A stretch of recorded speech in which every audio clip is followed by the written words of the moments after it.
Hello hi dear friends. അപ്പോൾ നമ്മളുടെ Monday മോട്ടിവേഷൻ്റെ ദിവസം എത്തിയിരിക്കുകയാണ്. അപ്പോൾ മൺഡേ മോട്ടിവേഷൻ എന്ന് പറയുമ്പോൾ എനിക്ക് വലിയ ഇഷ്ടമാണെന്ന് ഞാൻ എപ്പോഴും പറയാറുണ്ട്. അപ്പോൾ കഴിഞ്ഞ ആഴ്ചയിൽ മൺഡേ മോട്ടിവേഷനിൽ ഞാൻ സംസാരിച്ച കാര്യം കുട്ടികൾക്ക് എങ്ങനെയാണ് നന്നായി പഠിച്ച് മാർക്ക് വാങ്ങിക്കാനുള്ള ചെറിയ ടെക്നിക്സൊക്കെയാണ് ഞാൻ പറഞ്ഞത്. അത് കുറേ പേർക്കെങ്കിലും ഉപകാരപ്പെടുമെന്ന് തന്നെ ഞാൻ വിശ്വസിക്കുന്നു. കുറേ ആൾക്കാർ കണ്ടിട്ടുണ്ട്. എന്തായാലും വളരെ സന്തോഷം. അപ്പോൾ ഇന്നത്തെ ടോപ്പിക്ക് അതിൽ നിന്നൊക്കെ വ്യത്യസ്തമാണ്. ഇത് കുട്ടികളെ മാത്രം സംബന്ധിക്കുന്ന ഒരു കാര്യമല്ല, കുട്ടികളെയും മുതിർന്നവരെയും എല്ലാവരെയും ബാധിക്കുന്ന ഒരു വിഷയമാണ്. അതായത് ഇത് പറയുമ്പോൾ നിങ്ങൾക്ക് മനസ്സിലാവും, സ്റ്റേജ് ഫ്രൈറ്റ് അഥവാ സഭാകമ്പം. ഒരുവിധപ്പെട്ട എല്ലാ ആൾക്കാരും കടന്നു പോകുന്ന ഒരു മേഖലയാണ് ഈ സഭാകമ്പം എന്ന് പറയുന്നത്. അതായത് നമ്മളൊരു സദസ്സിനെ ഫേസ് ചെയ്യുന്നത് എങ്ങനെയാണ്. അതിപ്പോൾ ഒരു വലിയ സദസ്സ് തന്നെ വേണമെന്നില്ല. ഇപ്പോൾ ഒരു വലിയൊരു ഓഡിറ്റോറിയത്തിൽ കുറേ ആൾക്കാരൊക്കെ വന്നിരിക്കുന്നത്, അവിടെ വന്നത് ഭയങ്കരമായിട്ട് പ്രസംഗിക്കണം എന്ന് പറയുന്നത് എല്ലാവർക്കും ആവശ്യമുണ്ടാവില്ല.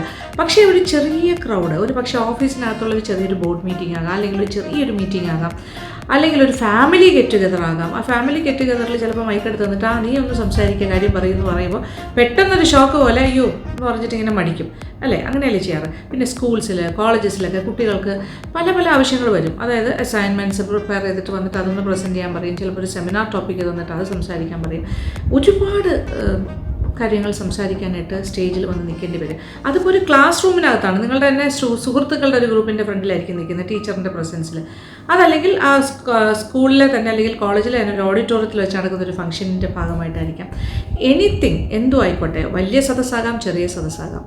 എപ്പോഴെങ്കിലുമൊക്കെ ഒരു 10 പേര് അല്ലെങ്കിൽ ഒരു 5 പേരുടെ ഫ്രണ്ടിൽ നിന്ന് സംസാരിക്കാൻ പറയുമ്പോൾ പോലും നമുക്കൊരു ഭയങ്കര ഒരു ഭീതിയാണ് അല്ലേ, ഭയങ്കര ഒരു പേടി. നമ്മുടെ ജീവിതത്തിൽ നമ്മുടെ പ്രൊഫഷൻ്റെ ഭാഗമായിട്ട് പിറ്റേ ദിവസം, അത് പഠിക്കുന്ന കുട്ടിയാകാം അല്ലെങ്കിൽ ജോലിയുള്ള ഒരാളാകാം, പിറ്റേ ദിവസം ഒരു കാര്യം അവതരിപ്പിക്കണം ഒരു സദസ്സിൻ്റെ ഫ്രണ്ടിൽ. അപ്പോൾ ഒരു സെമിനാറിൻ്റെ ഭാഗമായി പങ്കെടുക്കുകയാണ്, ഒരു പേപ്പർ പ്രസൻറ്റേഷൻ ഉണ്ട് എന്ന് പറയുക. അതല്ലാന്നുണ്ടെങ്കിൽ ഒരു പബ്ലിക് മീറ്റിങ്ങിൽ ഒരു വോട്ട് ഓഫ് താങ്ക്സ് പറയണം, അല്ലെങ്കിൽ ഒരു വെൽക്കം പറയണം, അല്ലെങ്കിൽ ഒരു ആശംസ പറയണം. ഇങ്ങനെ പറയുന്നു, നേരത്തെ പറഞ്ഞിരിക്കുകയാണ്. അന്നേരം തൊട്ട് ഉറക്കം നഷ്ടപ്പെട്ട് കഴിഞ്ഞു. പലർക്കും ഉണ്ടാകുന്ന പ്രശ്നമാണ്, അയ്യോ ഇതെങ്ങനെ പറയും, തെറ്റുമോ, അയ്യോ ദൈവമേ എന്ന് പറഞ്ഞ് ഉറങ്ങാൻ പറ്റുന്നില്ല, ഒന്നും കഴിക്കാൻ പറ്റുന്നില്ല. പലർക്കും പല പ്രശ്നങ്ങളാണ്. അയ്യോ വയറുവേദന എടുക്കുന്നു, അല്ലെങ്കിൽ വിശപ്പില്ലായ്മ, ആകെപ്പാടെ കൺഫ്യൂഷനാണ്. അപ്പോൾ ഈ ഒരു ദിവസം കടന്നു പോകുന്നതിന് വേണ്ടിയിട്ടുള്ളൊരു ടെൻഷനാണ്. അപ്പോൾ ഇതാണ് ഈ സ്റ്റേജ് ഫ്രൈറ്റിൻ്റെ ലക്ഷണങ്ങൾ എന്ന് പറയുന്നത്, അതായത് സഭാകമ്പം. അപ്പോൾ ഇനി ഇത് ഗെറ്റ് ഓവർ ചെയ്യാനായിട്ടുള്ള ചെറിയ മാർഗ്ഗങ്ങൾ ഞാൻ പറഞ്ഞുതരാം. സാധാരണ എല്ലാവരും ഫേസ് ചെയ്യുന്ന ഒരു കാര്യമാണെന്ന് പറയുമ്പോഴും ചില കുട്ടികൾക്ക് നാച്ചുറലായിട്ട് തന്നെ ഒരു ഇൻബോൺ ടാലൻറ്റ് പോലെ ഒരു അല്പം ഒരു 3-4 വയസ്സൊക്കെ ആകുമ്പോൾ തന്നെ അവർ ആ ഒരു ടാലൻറ്റ് കാണിച്ചു തുടങ്ങും. അതായത് എല്ലാവരുടെയും ഫ്രണ്ടിൽ വെച്ച് പെർഫോം ചെയ്യാൻ പറഞ്ഞാൽ ഡാൻസ് ആണെങ്കിലും പാട്ടാണെങ്കിലും പ്രസംഗമാണെങ്കിലും ഒക്കെ പറയാനായിട്ട് ഇഷ്ടപ്പെടുന്ന കുട്ടികളെയും ഞാൻ കണ്ടിട്ടുണ്ട്. അപ്പോൾ അത് വേറൊരു ലെവലാണ്.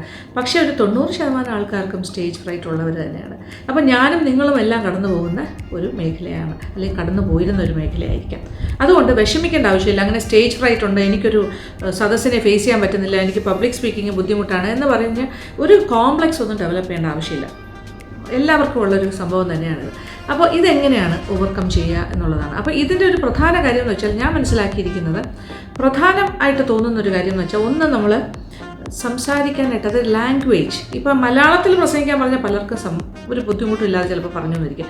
പക്ഷേ ലാംഗ്വേജ് ഇംഗ്ലീഷാണെന്ന് പറയുമ്പോഴാണ് പലർക്കും ഒരു മടിയാകുന്നത്. കാര്യം ഇംഗ്ലീഷിന് ഫ്ലുവൻസി ഇല്ല, വളരെ നന്നായിട്ട് അല്ലെങ്കിൽ മോഡുലേറ്റ് ചെയ്ത് സംസാരിക്കാൻ പറ്റുന്നില്ല. തെറ്റുമോ എന്നുള്ളൊരു ഉൾഭയമാണ്. ഞാൻ പറയുമ്പോൾ എൻ്റെ ഗ്രാമർ തെറ്റിപ്പോവോ, അല്ലെങ്കിൽ ഞാൻ എന്തെങ്കിലും പറയുന്നത് തെറ്റായിട്ടാണോ പറയാൻ പോകുന്നത്, എനിക്ക് അത്ര ഒരു കോൺഫിഡൻസ് വരില്ല. അതാണ് ഓരോരുത്തരുടെയും പ്രശ്നം. അതൊരു മേജർ ഇഷ്യൂ ആണ്.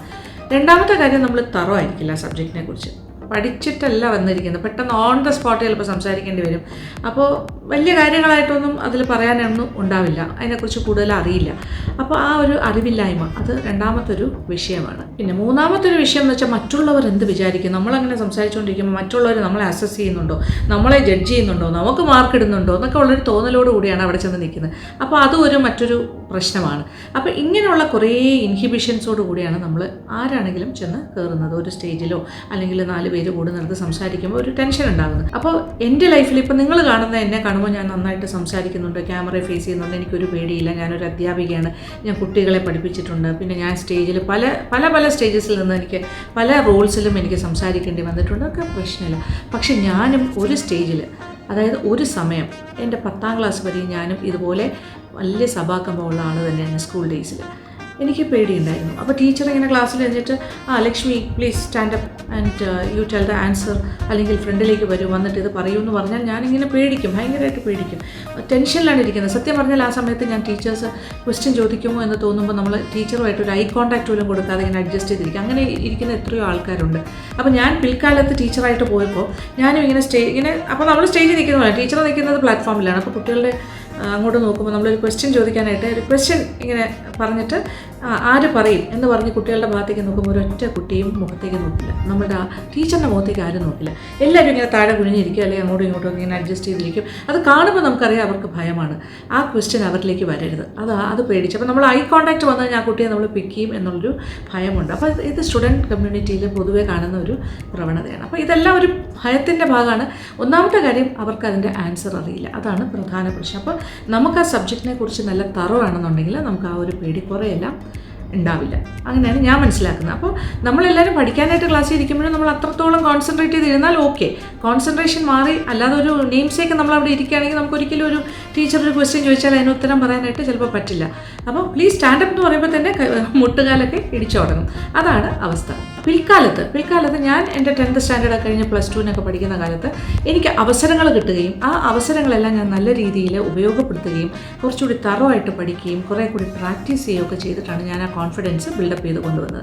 പിൽക്കാലത്ത് ഞാനൊരു ടീച്ചറായിട്ട് ആദ്യത്തെ ക്ലാസ് എടുക്കാൻ പോകുമ്പോൾ എനിക്ക് നല്ല സഭാകമ്പം ഉണ്ടായിരുന്നു. ഇത് ഇത്രയും കുട്ടികളെ, ഒരു 100 കുട്ടികളെ ഞാൻ ഫേസ് ചെയ്യാൻ പോകുന്നു, ഞാൻ ആദ്യമായിട്ട് പഠിപ്പിക്കാൻ പോവാണ്. എനിക്കന്ന് വയസ്സ് എത്ര എന്നറിയാമോ? 22 years ഉള്ളി. അപ്പോൾ ആ സമയത്ത് ഞാൻ പഠിപ്പിക്കാനായിട്ട് പോകുമ്പോൾ എനിക്ക് ഭയങ്കര ഒരു പേടിയാണ്.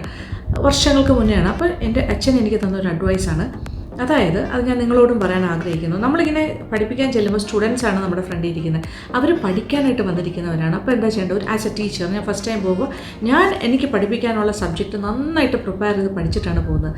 അപ്പോൾ അത് വന്നിരിക്കുന്ന കുട്ടികൾക്ക് ഒന്നും അറിയില്ല, അപ്പോൾ എനിക്കെല്ലാം അറിയാം, കാര്യം ഞാനത് പഠിച്ചിട്ടാണ് പോയിരിക്കുന്നത്. അപ്പോൾ ആ ഒരു ധൈര്യത്തോടു കൂടിയാണ് പോകേണ്ടതെന്ന് എൻ്റെ അച്ഛൻ പറഞ്ഞു തന്നിട്ടുണ്ട്. അതായത് നീ ഒരു ടീച്ചറാണ്, നീ അത് പഠിച്ചിട്ടാണ് പോകുന്നത്, കുട്ടികൾക്കൊന്നും അറിയില്ല, നിൻ്റെ ഫ്രണ്ടിൽ ഇരിക്കുന്ന സദസ്സിന് ഒന്നും അറിയില്ല എന്ന് വിചാരിച്ച് അവിടെ നിന്ന് കഴിഞ്ഞാൽ നിനക്ക് കോൺഫിഡൻസ് ഉണ്ടാകുമെന്ന് പറഞ്ഞു. ആ ഒരൊറ്റ വാക്കിലാണ് ഞാൻ ആദ്യത്തെ ക്ലാസ് അറ്റൻഡ് ചെയ്യാൻ പോകുന്നത്. പക്ഷേ ജീവിതത്തിൽ അതെനിക്കൊരു വലിയ വഴിത്തിരിവായിരുന്നു. പിൽക്കാലത്ത് അതുപോലെ തന്നെയാണ്. ഓരോ സദസ്സിനെയും ഫേസ് ചെയ്യുമ്പോൾ ഞാൻ മനസ്സിൽ വിചാരിക്കും, ഞാനെല്ലാം പ്രിപ്പയർഡാണ്, എനിക്കെല്ലാം അറിയാം, എൻ്റെ ഫ്രണ്ടിൽ ഇരിക്കുന്നവർക്കൊന്നും അതിനെക്കുറിച്ച് അറിയില്ല. അപ്പോൾ എനിക്ക് സ്വന്തമായിട്ടൊരു കോൺഫിഡൻസ് വരും. ആ കോൺഫിഡൻസിൽ നിന്നാണ് ഞാനിങ്ങനെ ഡെവലപ്പ് ചെയ്തത്. അപ്പോൾ അത് തന്നെയാണ് എനിക്ക് നിങ്ങളോട് പറയാനുള്ളത്. നിങ്ങളും അതുപോലെ കോൺഫിഡൻസ് ബിൽഡപ്പ് ചെയ്യുക. അപ്പോൾ അതിന് വെറുതെ മനസ്സിൽ വിചാരിച്ചാൽ പോരാ. പിന്നെ എന്താണ്, നമ്മൾ ഏത് സബ്ജക്റ്റിനെ കുറിച്ചാണോ പറയുന്നത് ആ സബ്ജക്റ്റിനെ കുറിച്ച് നന്നായിട്ട് പ്രിപ്പയർ ചെയ്യണം, അതിനെക്കുറിച്ച് നന്നായിട്ട് പഠിച്ച് തന്നെ പറയണം. അതിൽ നിന്നും ഏത് ചോദ്യം സദസ്സിൽ നിന്ന് വന്നാലും നമുക്ക് ആൻസർ ചെയ്യാൻ പറ്റുന്ന അത്രയും നമ്മൾ പ്രിപ്പയർ ചെയ്തിരിക്കണം. അത് പ്രധാനം. രണ്ടാമത്തെ കാര്യം പ്രാക്ടീസ് എന്ന് പറഞ്ഞാൽ എന്താണ്, നമ്മളിപ്പോൾ ഇപ്പോൾ ടീച്ചിങ് എന്നുള്ളത് മാത്രമല്ല, ഇപ്പോൾ നമ്മളൊരു പ്രസംഗിക്കാൻ പോവുകയാണ്, ഒരു വോട്ട് ഓഫ് താങ്ക്സ് പറയുകയാണ്, അല്ലെങ്കിൽ ഒരു വെൽക്കം പറയുകയാണ്, അതല്ലെങ്കിൽ നമ്മളൊരു ആശംസാ പ്രസംഗം പറയുകയാണ്, അല്ലെങ്കിൽ നമ്മളൊരു സ്പീച്ചിന് പോവുകയാണ്, അപ്പോൾ ഒരു സ്പീക്കറായിട്ട് പോവുകയാണ്, ഒരു main topic, what ever it is, എന്താണെങ്കിലും നമ്മൾ എന്താ ചെയ്യേണ്ടത്? പ്രാക്ടീസ് ചെയ്യണം. പറയാനുള്ള മെറ്റീരിയലിനെ കുറിച്ച് ഇങ്ങനെ കാട് കയറി സംസാരിക്കാതെ പിന്നെ എന്താണ്, ടു ദ പോയിൻ്റ് ആയിരിക്കും. അപ്പോൾ നമ്മൾ കറക്റ്റായിട്ട് പോയിൻറ്റ്സ് നോട്ട് ചെയ്ത് ടു ദ പോയിൻ്റ് ആയിട്ട് പഠിച്ചിട്ട് പോകണം. അത് ഒരുപാട് പ്രാവശ്യം നമ്മൾ പ്രാക്ടീസ് ചെയ്യണം. അപ്പോൾ ഒരുപാട് കോൺഫിഡൻസ് ഇല്ലാത്തവർ എന്താ ചെയ്യേണ്ടത്? ഈ പ്രാക്ടീസ് ചെയ്യുന്ന സമയത്ത് നമുക്ക് അത്രയും വിശ്വാസമുള്ള, നമ്മളെ കളിയാക്കില്ല എന്ന് നമുക്ക് അത്രയും ഉറപ്പുള്ള ആൾക്കാർ ആരെങ്കിലും 1-2 പേരെ ഫ്രണ്ടിലെത്തിയിട്ട് പ്രാക്ടീസ് ചെയ്യണം. അപ്പോൾ അവരോട് ചോദിക്കണം, അവരോട് പെർഫോമൻസ് അവരുടെ ഫ്രണ്ടിൽ പെർഫോം ചെയ്തിട്ട് അവരോട് ചോദിക്കണം എന്താണ് അഭിപ്രായം. അപ്പോൾ അവരവരുടെ ഒപ്പീനിയൻ പറയും, അതനുസരിച്ച് മാറ്റങ്ങൾ കൊണ്ടുവരും. പിന്നെ നമ്മളുടെ ഏറ്റവും നല്ല സുഹൃത്തെന്ന് പറയുന്ന ആരാണെന്ന് അറിയാമോ? നമ്മൾ പ്രസൻറ്റേഷൻ നടത്തുമ്പോൾ നമ്മുടെ ഫ്രണ്ടിലുള്ള കണ്ണാടി തന്നെയാണ്.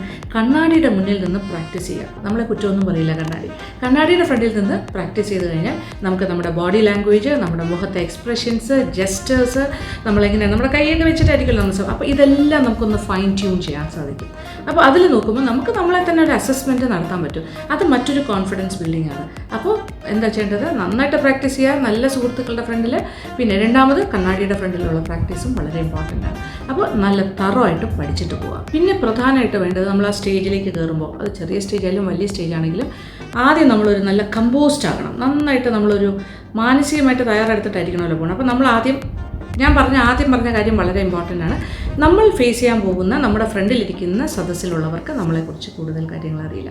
നമ്മൾക്ക് എത്രത്തോളം നോളജ് ഉണ്ട് ഇല്ല എന്നുള്ളതിനെക്കുറിച്ച് അവർക്ക് യാതൊരു ധാരണയുമില്ല. നമ്മൾ അതിൻ്റെ എക്സ്പേർട്സ് ആയിട്ടാണ് പോകുന്നത്. അപ്പോൾ നമ്മൾ അതിനെക്കുറിച്ച് നല്ല പഠിച്ചിട്ടാണ് വന്നിരിക്കുന്നത് എന്ന് തന്നെയുള്ള ഒരു ധാരണയിലാണ് അവർ കേൾക്കാനായിട്ടിരിക്കുന്നത്. ആ ഒരു ധാരണ നമ്മുടെ ഉള്ളിലുണ്ട്. ആ കോൺഫിഡൻസോടുകൂടി കയറി പോവുക. പിന്നെ തുടങ്ങുന്നതിന് മുമ്പ് ഒന്ന് പോസ് ചെയ്യുക, നന്നായിട്ട് ശ്വാസം ഉള്ളിലേക്കൊക്കെ എടുത്ത് നല്ല കമ്പോസ്റ്റ് ആകുക. എന്നിട്ട് വേണം നല്ലൊരു ചിരിയോടുകൂടി വേണം സ്റ്റാർട്ട് ചെയ്യാൻ എന്ത് സംസാരിക്കുക. അപ്പോൾ നമ്മൾ സദസ്സിനെ ആദ്യമേ തന്നെ നമ്മൾ അട്രാക്റ്റ് ചെയ്ത് നമ്മുടെ സൈഡിലേക്ക് കൊണ്ടുവരികയാണ് ചെയ്യുന്നത്. എന്നിട്ട് അവിടെ ഇവിടെയും നോക്കി ഒന്ന് സംസാരിക്കുക. നമ്മളെപ്പോഴും സദസ്സിലുള്ള ഓരോരുത്തരുടെയും മുഖത്തേക്ക് മാറി മാറി നോക്കുക. ഐ കോൺടാക്റ്റ് കൊടുത്തുകൊണ്ടിരിക്കുക ത്രൂ ഔട്ട്, അത് മുഴുവൻ. അല്ലാതെ നമ്മൾ അവിടെ നോക്കുക ഇവിടെ നോക്കുക അങ്ങനത്തെ കാര്യങ്ങളൊന്നും പാടില്ല. കോൺഫിഡൻ്റ് ആയിട്ടുള്ളൊരു സ്പീക്കറാണെങ്കിൽ എല്ലാവരുടെയും മുഖത്തുകൂടി ഇങ്ങനെ കണ്ണുകൾ കൊണ്ടുപോകും. അപ്പോൾ അവരുമായിട്ട് കമ്മ്യൂണിക്കേറ്റ് ചെയ്യുന്ന പോലെ ഓരോരുത്തർക്കും തോന്നും. നമ്മൾ അവരെ നോക്കുമ്പോൾ തോന്നും നമ്മൾ അവരോടാണ് സംസാരിക്കുന്നത്. വേറൊരാളുടെ ഫേസിലേക്ക് നമ്മുടെ മുഖം എത്തുമ്പോൾ അവർക്ക് തോന്നും അവരോടാണ് സംസാരിക്കുന്നത്. അപ്പോൾ അതൊരു നല്ലൊരു കമ്മ്യൂണിക്കേഷൻ സ്കിൽ അവിടെ നിങ്ങൾക്ക് പ്രദർശിപ്പിക്കാൻ സാധിക്കും. അപ്പോൾ ഒരു ഇൻറ്ററാക്ഷൻ ഉള്ളതുപോലെ തോന്നും. അപ്പോൾ അത് ഒരു നല്ലൊരു പ്രാക്ടീസ് സ്റ്റൈലാണ് അങ്ങനെ പ്രാക്ടീസ് ചെയ്യുകയാണെങ്കിൽ.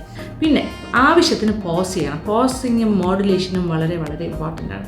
അത് എവിടെ നിർത്തണം, എവിടെ തുടങ്ങണം, എവിടെ അങ്ങനെയൊക്കെയുള്ള കുറേ കാര്യങ്ങളുണ്ട്. അപ്പോൾ ഇടയ്ക്കിടയ്ക്ക് നമ്മൾ കോമ ഫുൾ സ്റ്റോപ്പൊക്കെ ഇടുന്ന പോലെ ഇടയ്ക്ക് പോസ് ചെയ്തിട്ട് സംസാരിക്കും. ഈ പോസിങ് ടൈം എന്ന് പറഞ്ഞാൽ നമ്മളിങ്ങനെ ആൾക്കാരെ നോക്കിയിട്ട് ഒന്ന് പോസ് ചെയ്തിട്ട് അടുത്ത് നമ്മൾ എന്താണ് പറയാൻ പോകുന്നതെന്നുള്ളതിനെക്കുറിച്ച് നമുക്ക് മെൻ്റലി ഒന്ന് ഓർഗനൈസ് ചെയ്യാനായിട്ട് ആ പോസിങ് ടൈം നമുക്ക് ഉപയോഗപ്പെടുക. എന്നിട്ട് ആൾക്കാരുടെ മുഖത്തേക്ക് നോക്കി ചിരിച്ചുകൊണ്ട് വളരെ പ്ലസൻ്റായിട്ടാണ് പ്രസൻറ്റ് ചെയ്യേണ്ടത്. ആ പ്രസൻറ്റ് ചെയ്യുന്ന സമയത്ത് നമ്മളുടെ കൈകൾ ഇങ്ങനെ നമ്മൾ തലമുടി പിടിക്കുക, അങ്ങനെ ചെയ്യുക ഇങ്ങനെ ചെയ്യുക, പിന്നെ ഡ്രസ്സ് നന്നാക്കുക, അങ്ങനെയൊന്നും ഒരു വലിയ പൊതു സദസ്സിൽ ചെന്നൊന്ന് ചെയ്യാതിരിക്കുന്നതാണ് എപ്പോഴും നല്ലത്. നമ്മൾ വളരെ കാം ആൻഡ് കമ്പോസ്ഡ് ആണെന്ന് അവർക്കും ബോധ്യമാവണം. അപ്പോൾ ഇങ്ങനെയുള്ള പിന്നെ നമ്മളങ്ങോട്ട് ചെന്ന് നിന്ന് ഒന്ന് കമ്പോസ്റ്റ് ആയിട്ടേ തുടങ്ങുള്ളൂ. ചെന്ന് നിൽക്കുന്നതിന് മുമ്പ് സംസാരിച്ച് തുടങ്ങുക, പിന്നെ സംസാരിച്ച് അങ്ങോട്ടും ഇങ്ങോട്ടും ഒക്കെ അറിയാതെ ഇറങ്ങിപ്പോകുക. നമ്മളൊരു പോസ്ചറൊക്കെ എപ്പോഴും വളരെ പർട്ടിക്കുലറായിട്ട് ഫോളോ ചെയ്യണം. പിന്നെ വേണ്ടത് ഇതിന് പറ്റിയ രീതിയിലുള്ള ലാംഗ്വേജ് സ്കിൽസ്. അതാണ് ഇപ്പോൾ ലാംഗ്വേജ് ആണല്ലോ എല്ലാവരുടെയും ഒരു പ്രശ്നം. ഇംഗ്ലീഷാണ് വീക്ക് എന്നുണ്ടെങ്കിൽ എന്താ ചെയ്യേണ്ടത്? ഇംഗ്ലീഷ് നന്നായിട്ട് ഇമ്പ്രൂവ് ചെയ്യാനായിട്ട് ഒരുപാട് ഓൺലൈൻ കോഴ്സസ് ഉണ്ട്. അപ്പോൾ സ്പോക്കൺ ഇംഗ്ലീഷിൻ്റെ ക്ലാസ്സസ് അങ്ങനത്തെ കാര്യങ്ങളൊക്കെ ചെയ്യാം. അപ്പോൾ നമ്മുടെ ഇംഗ്ലീഷ് ഇമ്പ്രൂവ് ചെയ്യാനായിട്ടുള്ള ഒരു മാർഗ്ഗം ഞാൻ പറഞ്ഞു തരാം. അതായത് ഇംഗ്ലീഷ് പത്രം എല്ലാ ദിവസവും വായിക്കണം. വായിക്കാന്ന് വെച്ചാൽ ഹെഡ്ലൈൻസ് എങ്കിലും വായിച്ചു പോകണം. എന്നിട്ട് ഒരു നോട്ട്ബുക്ക് സൂക്ഷിക്കുക. ആ നോട്ട്ബുക്കിൽ ഒരു പേജിൽ ഈ ഇംഗ്ലീഷ് പത്രത്തിൽ നിന്ന് ഒരു പാരഗ്രാഫ് എഴുതി വയ്ക്കുക എവ്രി ഡേ. അതൊരു ചിട്ടയായിട്ടുള്ളൊരു ദിനചര്യയുടെ ഭാഗമാക്കണം. എന്നിട്ട് എഴുതി വച്ചിരിക്കുന്ന ആ പാരഗ്രാഫിൽ നിന്നും 10 വാക്കുകൾ, നിങ്ങൾക്കറിയാത്ത 10 വാക്കുകൾ കണ്ടെത്തണം. അത് അണ്ടർലൈൻ ചെയ്യുക അല്ലെങ്കിൽ റൗണ്ട് ചെയ്യുക. എന്നിട്ട് ഡിക്ഷണറി എടുത്തിട്ട് ആ വാക്കിൻ്റെ അർത്ഥം അതിൽ എഴുതിയിടുക. അപ്പോൾ അങ്ങനെ വരുമ്പോൾ ഒരു ദിവസം 10 പുതിയ വാക്കുകൾ നിങ്ങൾ പഠിക്കുകയാണ്. അപ്പോൾ എൻഡ് ഓഫ് 1 മന്ത് 30 ദിവസം കൊണ്ട് നിങ്ങൾ എത്ര വാക്കുകൾ പഠിക്കുന്നു? അത് മാത്രം ആലോചിച്ചാൽ മതി. ഇത്രയും വാക്കുകളുടെ അർത്ഥം നിങ്ങൾ മനസ്സിലാക്കുന്നു. അങ്ങനെ നിങ്ങളുടെ ഇംഗ്ലീഷിൻ്റെ സ്കിൽസ് ഇമ്പ്രൂവ് ചെയ്യുന്നു. പിന്നെ ഈ സ്പീക്കിംഗ് സ്കിൽസ് അത് പറഞ്ഞ് പ്രാക്ടീസ് ചെയ്യണം. അത് ഈ ഇംഗ്ലീഷ് വാക്കുകളെല്ലാം കുറേ ഫെമിലിയർ ആയി കഴിയുമ്പോൾ ചെറിയ ഇംഗ്ലീഷ് വാക്കുകൾ ഉപയോഗിച്ചിട്ട് നിങ്ങൾ ഗ്രാമറിനെ കുറിച്ചൊന്നും ബോധർ ചെയ്യേണ്ട ആവശ്യമില്ല. നിങ്ങൾ പറയുന്നത് ആദ്യമൊക്കെ തെറ്റുമായിരിക്കാം, അതിലൊന്നും കാര്യമില്ല. പറഞ്ഞുകൊണ്ടേയിരിക്കുക, പറഞ്ഞ് പ്രാക്ടീസ് ചെയ്യുക എവ്രി ഡേ. എല്ലാ ദിവസവും കുറേശ്ശെ പറഞ്ഞ് പ്രാക്ടീസ് ചെയ്യുക. അങ്ങനെ വരുമ്പോൾ കുറേശ്ശെ നമ്മുടെ ഇംഗ്ലീഷ് ഇമ്പ്രൂവ് ചെയ്യുക. അങ്ങനെയാണ് നമ്മൾ അടുത്ത സ്റ്റേജിലേക്ക് കയറുന്നത്. അപ്പോൾ ഇംഗ്ലീഷിൻ്റെ സ്കിൽസ് ഡെവലപ്പ് ചെയ്ത് കഴിയുമ്പോൾ നിങ്ങൾക്ക് കുറച്ചുകൂടി സ്പീക്കിംഗ് സ്കിൽസ് ഡെവലപ്പ് ചെയ്യുമ്പോൾ കുറച്ചുകൂടി കോൺഫിഡൻസ് വരും. ഇതുപോലെ തന്നെയാണ് മലയാളത്തിൻ്റെ സ്കിൽസും ഡെവലപ്പ് ചെയ്യുന്നത്. മലയാളം പത്രം എടുക്കുക, ഇതുപോലെ വാക്കുകൾ ഒരു പാരഗ്രാഫ് എഴുതുക, വാക്കുകൾ അറിയാത്ത വാക്കുകൾ നോട്ട് ചെയ്ത് വയ്ക്കുക, അതിൻ്റെയും അർത്ഥം കണ്ടെത്തുക, പഠിക്കുക, പിന്നെ നന്നായിട്ട് പ്രാക്ടീസ് ചെയ്യുക. അങ്ങനെ ഇംഗ്ലീഷും നന്നായിട്ട് പഠിക്കുക, മലയാളവും നന്നായിട്ട് ഓക്കെ ആക്കുക. അത് കഴിഞ്ഞാൽ പിന്നെ ഒരു പബ്ലിക് സ്പീക്കിംഗ് എന്ന് പറയുന്നൊരു വലിയൊരു വിഷയമാകാതെ മുന്നോട്ട് കൊണ്ടുപോകാൻ പറ്റും. പിന്നെ ഏത് സദസ്സിൽ പോയാലും മറ്റുള്ളവരെന്ത് നമ്മളെക്കുറിച്ച് വിചാരിക്കുക, ആ ഒരു ചിന്ത അങ്ങ് വിടുക. അവരാണ് നമ്മളുടെ സ്റ്റേജിൽ വന്ന് നിൽക്കുന്നതെങ്കിൽ നമ്മൾ നിൽക്കുന്ന പൊസിഷനിലാണെങ്കിൽ എന്തായിരിക്കും, അവർ നമ്മളെക്കാട്ടിലും ചിലപ്പോൾ മോശമായിട്ടായിരിക്കും പെർഫോം ചെയ്യാൻ പോകുന്നതെന്ന് മാത്രം മനസ്സിൽ വിചാരിക്കുക. ആ ഒരു കണ്ണോടുകൂടി തന്നെയാണ് നമ്മളെല്ലാവരും അങ്ങോട്ടും ഇങ്ങോട്ടും എല്ലാം അങ്ങനെ തന്നെയാണ്. ഒരാളെ അസസ് ചെയ്യുന്നു എന്നുള്ളൊരു തോന്നലോടുകൂടി അവിടെ നിൽക്കരുത്. നിങ്ങൾ പറയാനുള്ള കാര്യങ്ങൾ വളരെ തറവാണെങ്കിൽ കൂളായിട്ട് ചെന്ന് പറയാം. അപ്പോൾ ഒരു ഫാമിലി സദസ്സിൻ്റെ ഫ്രണ്ടിൽ പോയിട്ട് സംസാരിക്കാൻ പറയുമ്പോഴാണെങ്കിൽ എല്ലാം നമുക്കറിയുന്ന ആൾക്കാരല്ലേ, അവിടെ എന്താ പ്രശ്നം? ഒരു പ്രശ്നമില്ല. ഒരു പക്ഷേ ഒരു വലിയ സ്റ്റേജിൽ ചെന്ന് സംസാരിക്കുമ്പോൾ ചിലപ്പോൾ നമുക്ക് പരിചയമില്ലാത്ത ഒരുപാട് മുഖങ്ങൾ കാണും. പക്ഷേ നമുക്ക് അറിയുന്ന ഫെമിലിയർ ഫേസസിൻ്റെ അവിടെ പോയി സംസാരിക്കുമ്പോൾ അത്രയും ഇൻഹിബിഷൻസിൻ്റെ ആവശ്യമില്ല. കുറച്ച് ധൈര്യമായിട്ട് പറയാനുള്ള കാര്യം മനസ്സിൽ ആദ്യമേ ഒന്ന് ആലോചിക്കുക. എന്നിട്ട് അവിടെ ചെന്നിട്ട് നമ്മളിങ്ങനെ സ്റ്റാമർ ചെയ്യാതെ കൂളായിട്ട് പറയുക. അപ്പോൾ ഇത്തരം ചെറിയ കാര്യങ്ങൾ ശ്രദ്ധിച്ചാൽ തന്നെ നിങ്ങളുടെ പബ്ലിക് സ്പീക്കിംഗ് അല്ലെങ്കിൽ ആ ഒരു സഭാകമ്പം മാറിക്കിട്ടും. അപ്പോൾ ഞാൻ ആദ്യം പറഞ്ഞൊരു പോയിന്റ് വളരെ വളരെ ഇമ്പോർട്ടൻ്റ് ആണ്. അതെനിക്ക് വളരെ പ്രയോജനം ചെയ്തിട്ടുണ്ട്. അതുകൊണ്ട് തന്നെയാണ് പറയുന്നത്. എവിടെ പോയി സംസാരിക്കാൻ പോകുമ്പോൾ, ഒരു സ്റ്റേജിൽ കയറുമ്പോൾ, ക്ലാസ് റൂം ആകട്ടെ, ഒരു സദസ്സാകട്ടെ, ഒരു വലിയ ഓഡിറ്റോറിയം ആകട്ടെ, എവിടെ ആയിക്കോട്ടെ, നിങ്ങൾ ശ്രദ്ധിക്കേണ്ട കാര്യം നമ്മുടെ ഫ്രണ്ടിൽ ഇരിക്കുന്ന ആൾക്കാർക്ക് ഒന്നും അറിയില്ല. നമ്മൾക്ക് എല്ലാം അറിയാം, നമ്മൾ പഠിച്ചിട്ടാണ് പോകുന്നത്. അപ്പോൾ തന്നെ നമ്മൾക്ക് നല്ലൊരു കോൺഫിഡൻസ് ഉണ്ടാകും. അപ്പോൾ ഞാൻ ഈ പറഞ്ഞ കാര്യങ്ങളിൽ നിന്നും എന്തെങ്കിലുമൊക്കെ പോയിൻറ്റ്സ് നിങ്ങൾക്ക് യൂസ്ഫുൾ ആയിട്ട് വന്നിട്ടുണ്ടെങ്കിൽ വളരെ സന്തോഷമാണ് എനിക്ക്. അപ്പോൾ താങ്ക് യു സോ മച്ച്. അപ്പോൾ ഇതിൻ്റെ ഫീഡ്ബാക്സൊക്കെ എനിക്ക് തരിക. നിങ്ങൾക്കിതുകൊണ്ട് എന്തെങ്കിലുമൊക്കെ പ്രയോജനം ഉണ്ടാകുമെന്ന് ഞാൻ വിശ്വസിക്കട്ടെ. Thank you so much. Thank you for watching and keep on watching Lakshmi Nair vlogs.